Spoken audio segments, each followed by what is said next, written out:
Welcome, welcome, welcome, everyone, to our September Spirits Home gathering, Passion for Life.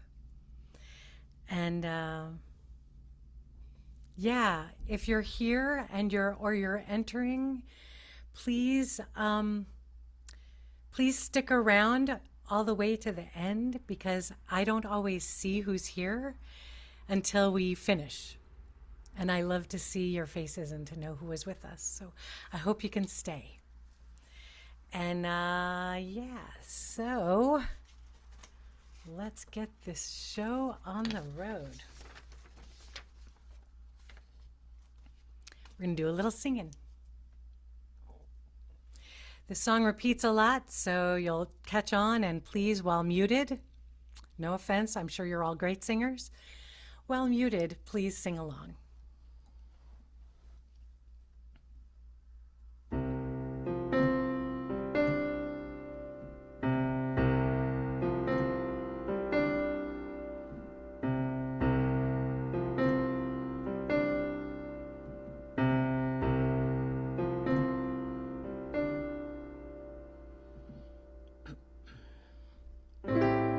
See the light,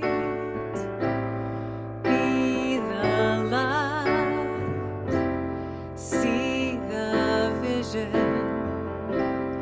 be the vision, see the love, be the love, see the truth,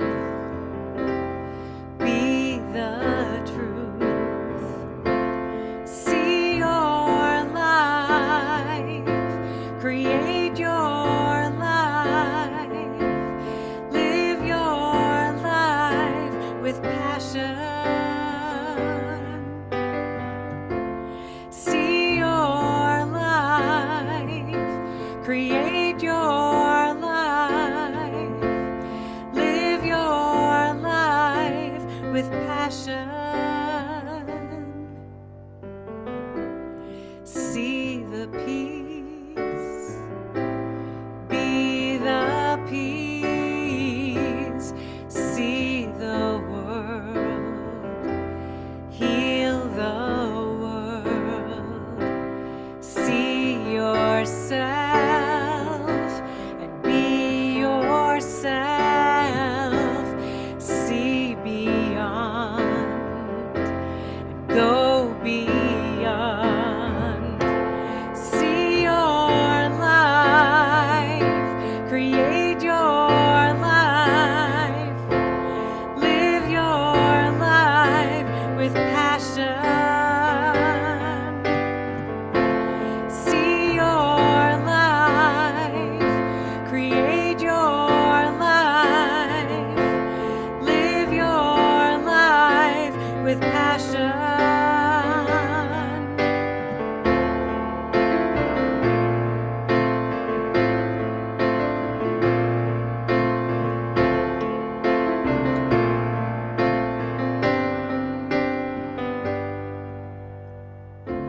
See your life, create your life, live your life with passion.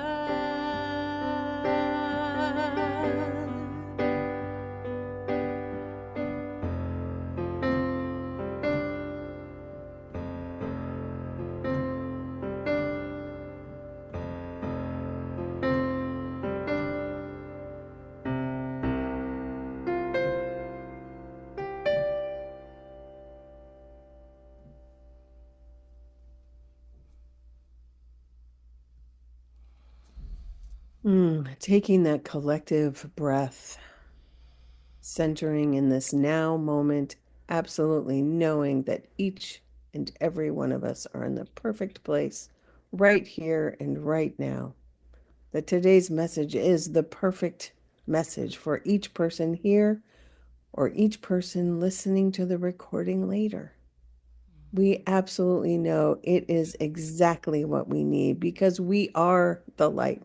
We are the love. We are the peace.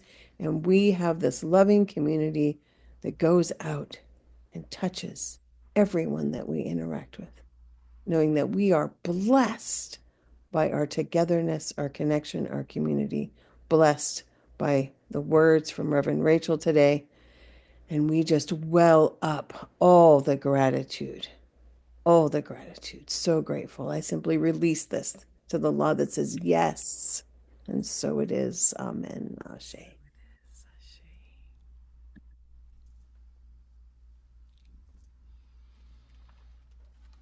All right, sacred reading. If you want to build a ship, don't drum up the men to gather wood, divide the work, and give orders. Instead, teach them to yearn for the vast and endless sea. And that is by the author of The Little Prince, whose name I'm not going to try and pronounce right now. And by Vincent van Gogh, I am seeking, I am striving, I am in it with all my heart. Yes, yes, yes. Thank you, Anne. This past week helped me to be inspired for today's talk, and I will admit it's a bit of a selfish choice. However, we're not going to start there. First, I'd like to share about some people that have taught me about living or developing a passion for life. And of course, we're going to begin where I always like to begin, with my pals Merriam-Webster. And interestingly, before I show the slide, they begin with a reference for passion to Brother Jesus dying on the cross. That's their first definition of passion. I have to admit, it took me by surprise, but there were many more definitions. Ardent affection. Again, not really where I'm headed. Strong and barely controllable emotion. Now we're getting closer. An emotion distinguished from reason. Now we're getting somewhere.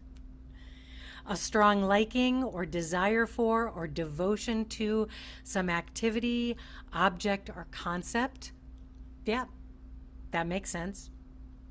The state or capacity of being acted on by external agents or forces. Yes, yes, yes. And finally, intense, driving, or overmastering feeling or conviction. There we are.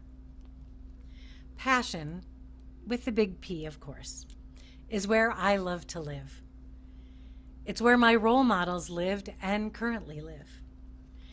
It is the place of abandon, surrender, possibility, a yielding from the small R reality to the deep dive into everything that makes life worthwhile. Whether it's stamp collecting or skiing, painting or walking, cleaning house or saving the planet, experiencing and living a passion for something can make us feel more alive than we ever have before. And yes, I am differentiating this from the passion of romantic love. Because although that can be wild and fun, it's not always, well, reliable. It can be deliciously fleeting, like ice cream. I am talking today about the big P passion that feeds our souls, takes us on journeys, pushes us into adventures, invites us to risk everything. And in fact, that might include falling into an intimate relationship. Maybe. Maybe. I am drawn to the passionate people, the ones who, on occasion, lose themselves in the work or art or life mission that calls to them. When it comes to music, well, obviously there are way too many artists for me to share. I have multiple playlists filled with those whose creations can lift me up to dance and then bring me to my knees in gut-wrenching tears. I narrowed it down to 6, which was not easy, trust me. Sting has a handful of tunes from his solo days that awaken and open up my heart. The same with Kate Bush. Her voice and presentation are steeped in Big P passion, especially the song Never Be Mine. The live version of that, whew, that's a doozy. Simmel is new to me, and to my surprise, I listened to him enough last year that I got a personal thank you video from him for keeping him as one of my because I was one of his top listeners on Spotify. I was keeping him up in the 1%, and he thanked me.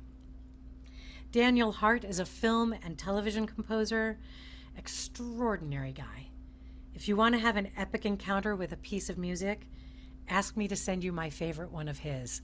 I'm more than happy to share. The transcendent Pat Metheny, who was first introduced to me in 1985. He's been part of the soundtrack of my life ever since. And without question, Todd Rundgren has been the first and forever influence for my own songwriting, my passion for creating music. It was because of him that I first opened up to the possibility of songs being created through me.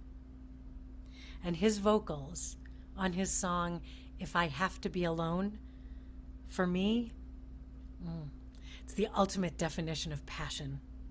It's filled with grief and vulnerability and longing. And that leads me to another aspect of passion. Passion, for me, can quite often get tied up with the feeling of longing. When I feel so passionate about something, a work of art, a song, a piece of theater, it can stir up a sense of powerfully compelling longing.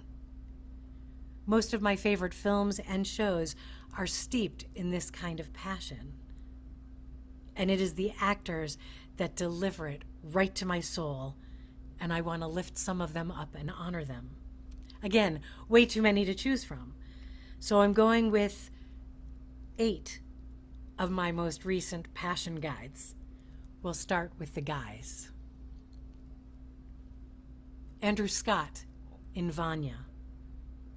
Sam Reed as Lestat in the Interview with a Vampire series, not The Abomination of a Film. Please don't ever watch that movie. The series. Asad Zaman in both Hotel Portofino and Interview with a Vampire. And the magnificent David Tennant, who is the embodiment of longing and passion in pretty much everything he does. Here is a photo from Around the World in 80 Days. These gentlemen bring the full force of passion and longing to the roles they play. And again, don't fret, I did not forget about the women. Olivia de Havilland in The Heiress.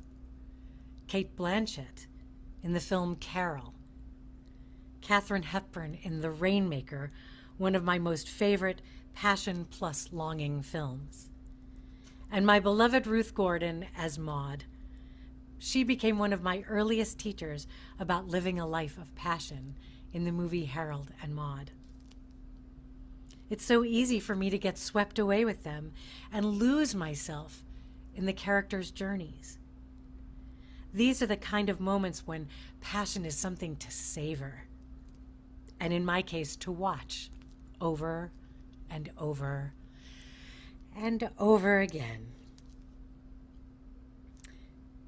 This dramatic combination of longing with passion also leads me to the one who embodies both so beautifully and perfectly.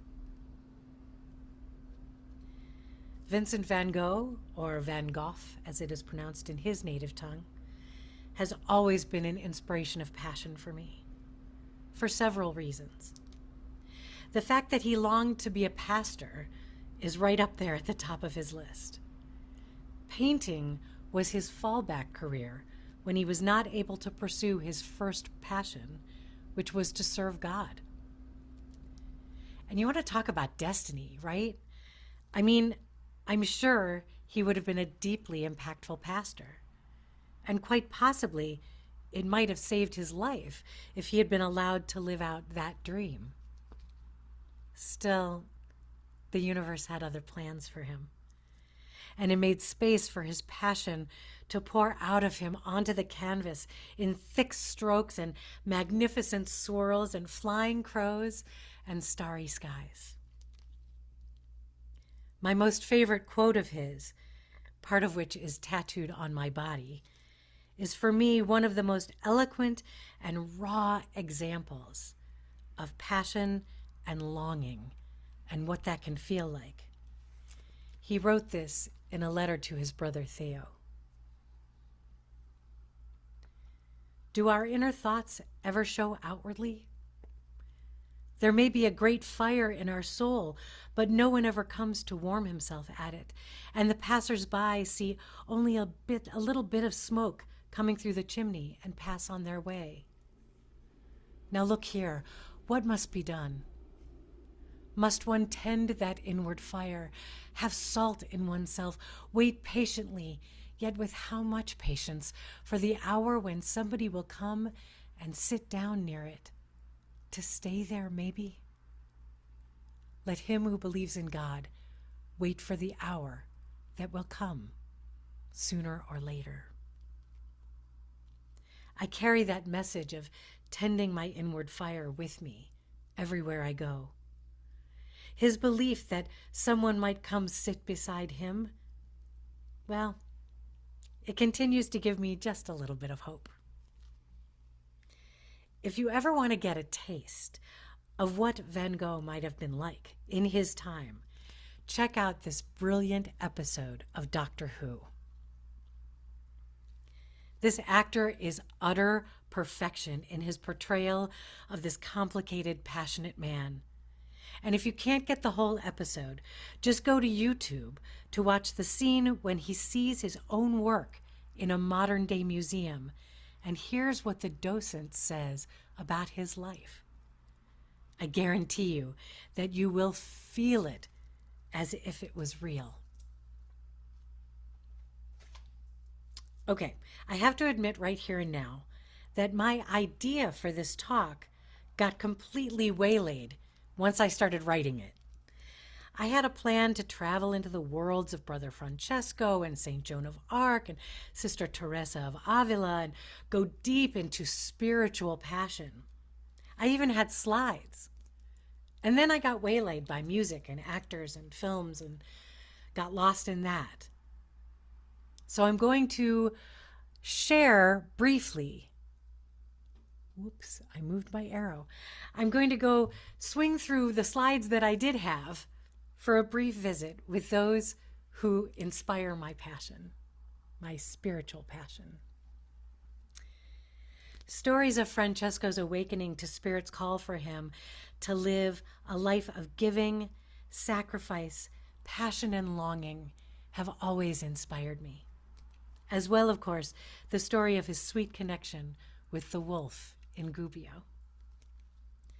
Brother Francesco taught me, continues to teach me daily, what true Big P passion is all about.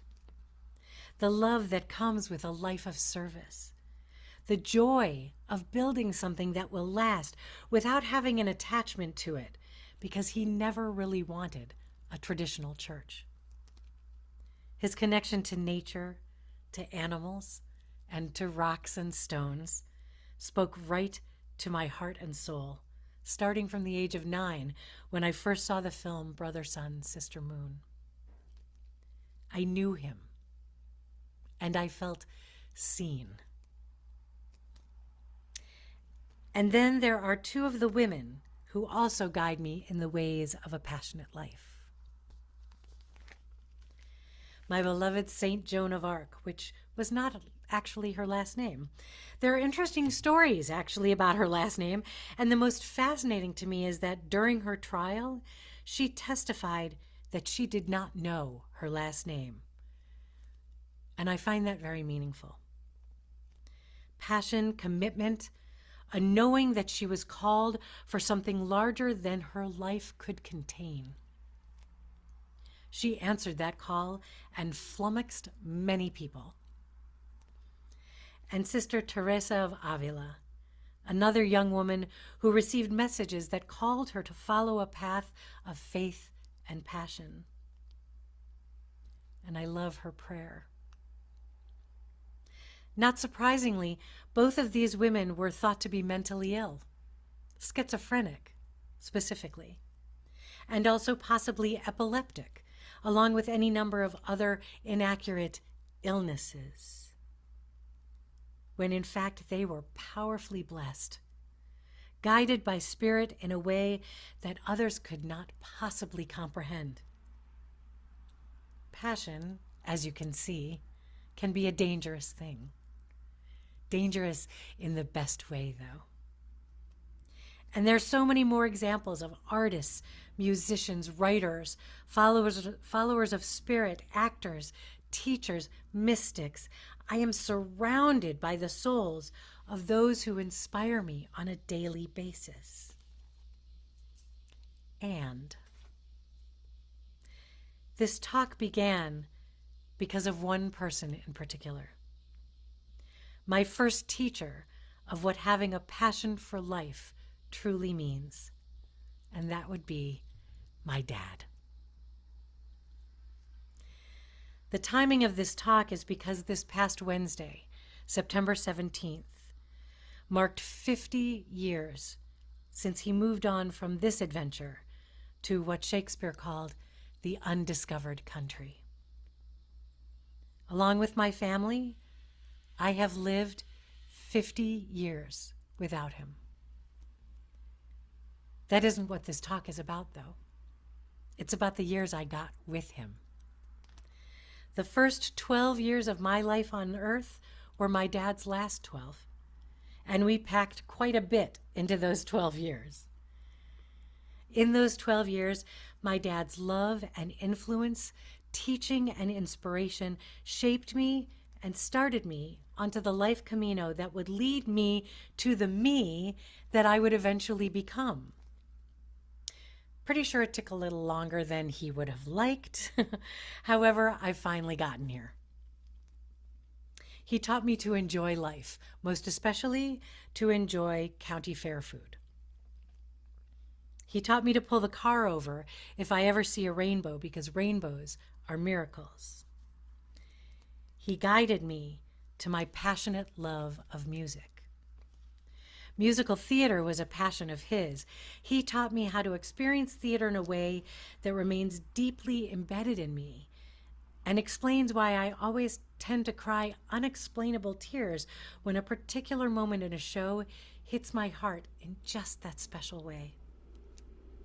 He taught me to love God, most notably through music.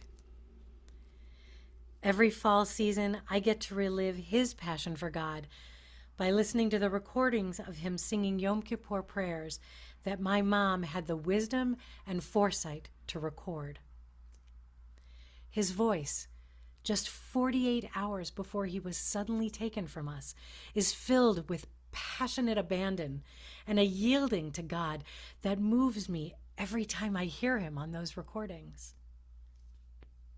He taught me the importance of learning our history, turning a European vacation into a teaching moment by taking all of us to Dachau. At the age of 10, I was technically not allowed to go in. He and my mom made sure that it was safe for me, that I did, and that I saw everything, except the ovens. Both of them would not allow that. Also on that vacation, he sat with me in the front row as we reveled in the Old Vic's production of Macbeth, where we got covered in spit and stage blood. We were pals. I was always so happy when I was walking beside him, wherever we went. I particularly liked our pre-dinner brisk walks, where he tested me on my spelling, tossing anti-disestablishmentarianism at me. That took the entire walk, by the way. From the family dinner table to our many road trips, playing word games, eating snacks, having adventures. The summer before he was gone from us, he purchased a Midas mini home, a dream of his. I remember that I was sworn to secrecy about how much it cost. That's how he lived, though, full of vibrancy, filled with passion. I missed out on growing up with him. And I am certain that my life path would have taken an entirely different direction had he skipped that tennis game. And what I choose to focus on, most especially at this 50-year mark, is what I was given in those 12 years. That I got to share the last 12 years of his vibrant, passionate, curious, adventurous life. It took a long time for me to reach a place of gratitude about that. It was a lot of work and therapy and so much prayer and trust. When we lose someone we love, we never really get over the loss. We eventually get used to the reality of them not physically being here, though. We make an agreement with time. We make an agreement to stay, to live on, to keep the memories alive. There's a beautiful grave marker at the cemetery where his stone rests. I love the message that it gifts us. It says, "To live in hearts we leave behind is not to die." This reminded me of a lovely poem. I'm sure many of you are familiar with it. It's called The Dash.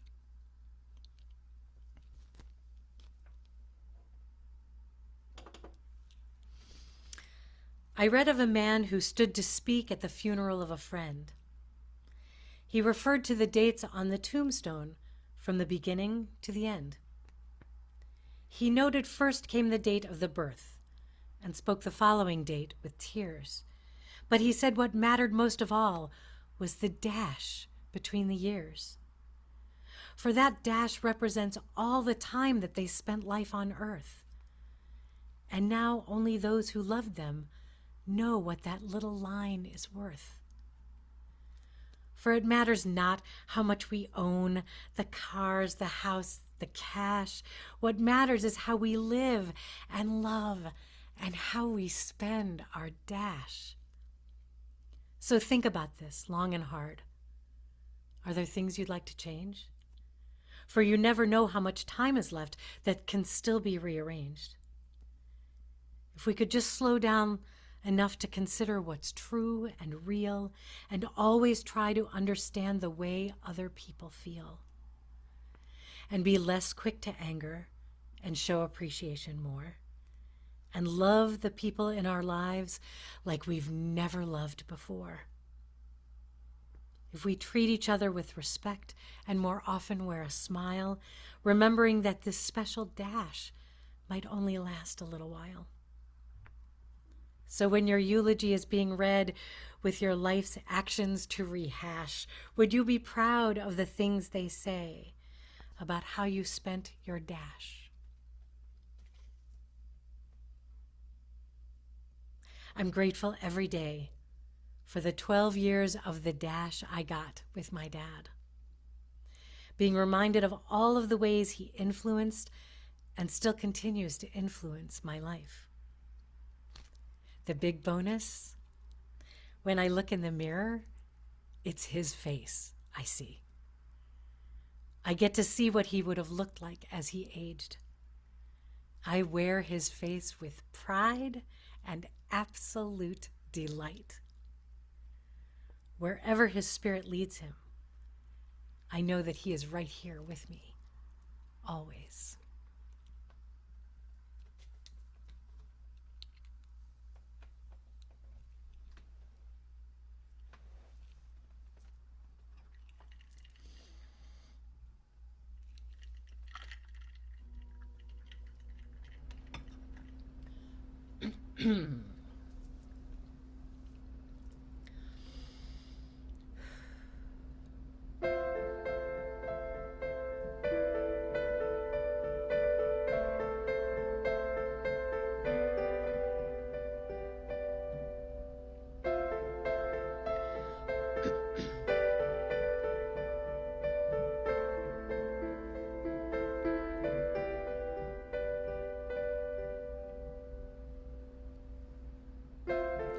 The veil is so thin right now, can you hear? There's so much that I want to say to you.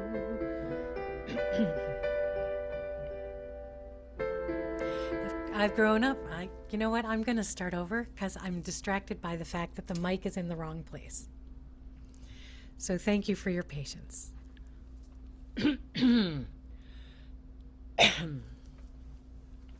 Take two.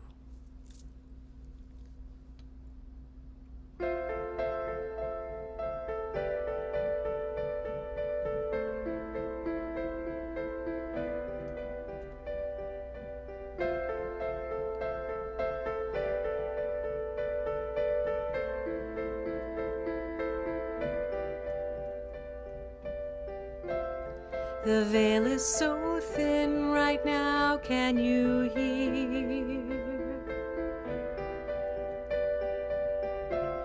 There's so much that I want to say to you.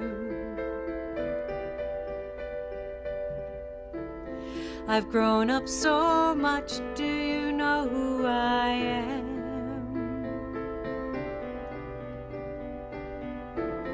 Like two long-lost friends, would you still know my face? Although our time together was brief, that was a time your light shined so bright.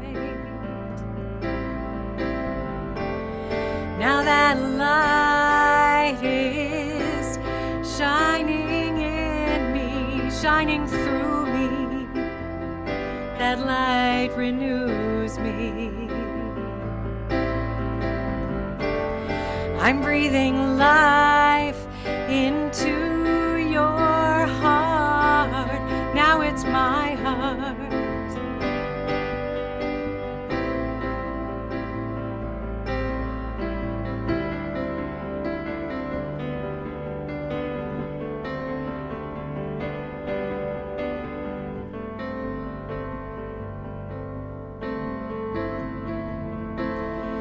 There was a time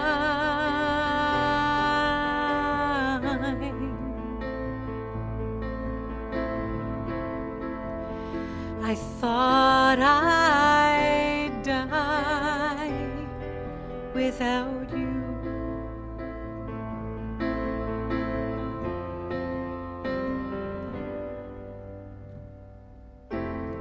I have moved on now and I have healed,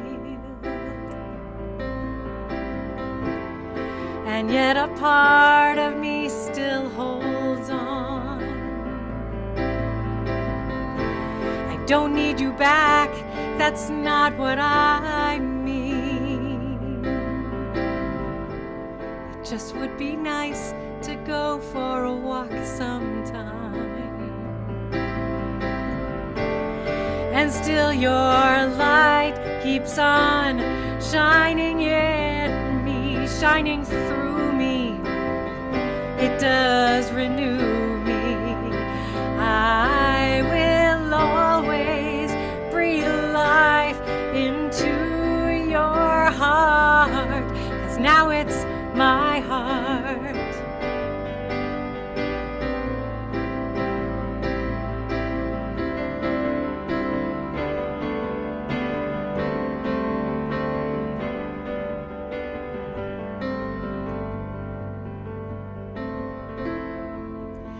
And so it's true.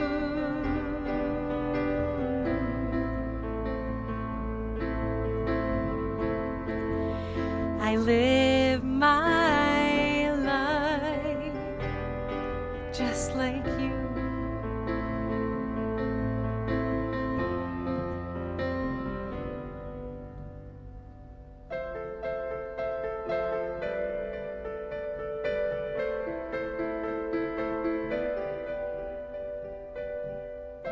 While the veil is still thin, I just want to say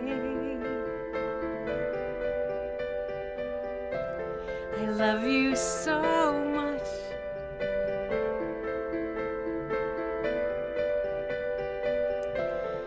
Daddy, I'll miss you all of my life. Thank you so much for everything.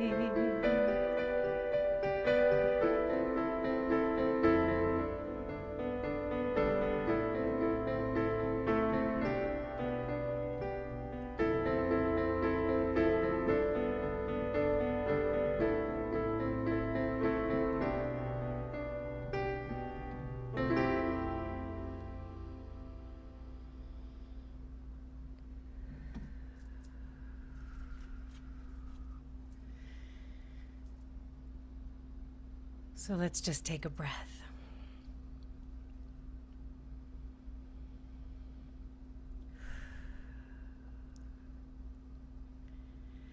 Gratefulness, gratitude, the thankfulness that we feel overwhelmingly for the people and the moments in our life that have carried us and continue to carry us, that open our hearts and break our hearts, but not broken in a bad way, broken open, so that more love and more light and more joy and more sweetness can move through them. We live in these times that are so challenging.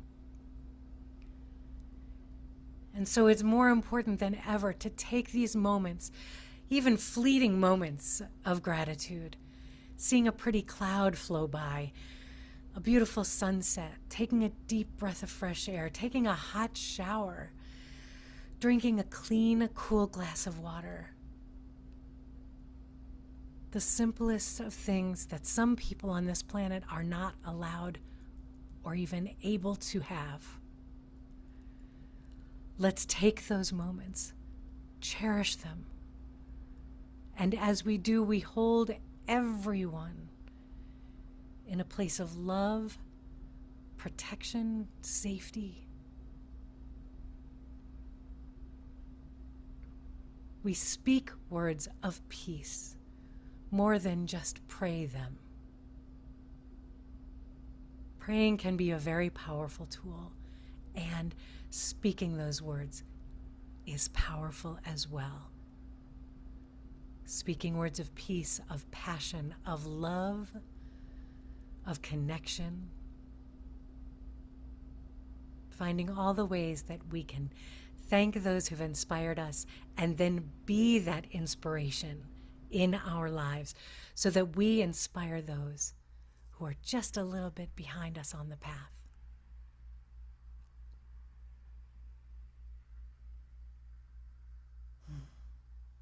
Grateful, grateful, grateful.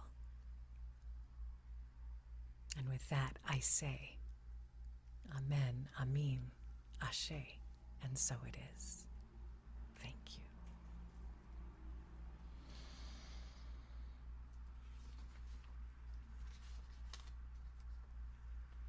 you. And we've got news. And we've got news. We did it. We are officially a 501c3. So now everything is tax deductible. Other announcement, normally we are the second Sunday of the month. In October, it will be the third Sunday of the month, which is the 19th of October. So mark your calendars. Make sure you're getting the emails.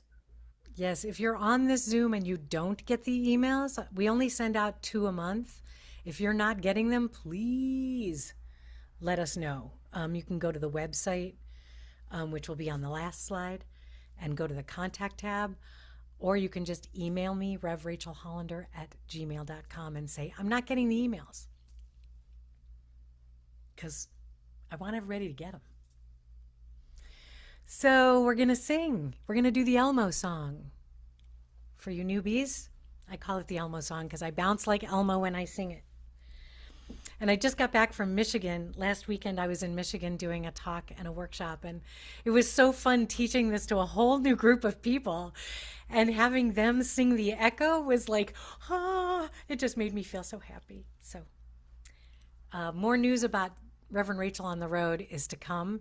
You'll hear about that in October. Very exciting news. However, now we're going to do this song. If you're new, I'll practice the echo with you. You'll catch on.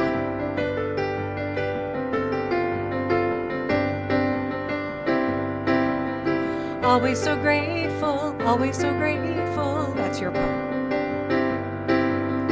Always so grateful, always so grateful. Saying thanks and giving thanks, yes. Living a life of gratitude is the way I choose to live. Saying thanks and giving thanks. Living a life of gratitude is the way I choose to live. My life theater, and I am always so grateful. Always so grateful.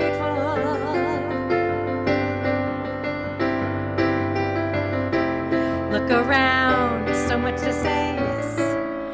Thankful now for everything. I have no complaints whatsoever. Not one. Look around, so much to say.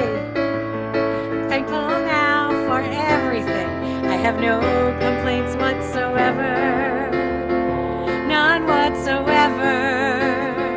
That's why I'm always so grateful. Always so grateful. Always so grateful.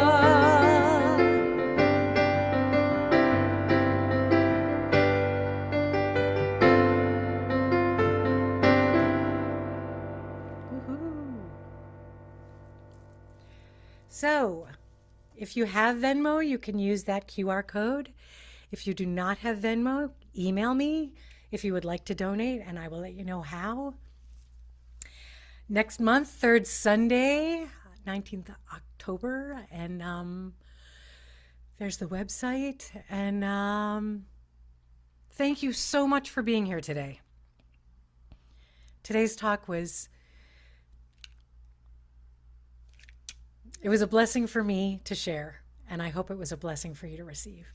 Thank you so much for being here. I know I'm guided. I know I'm shown which way to go. I know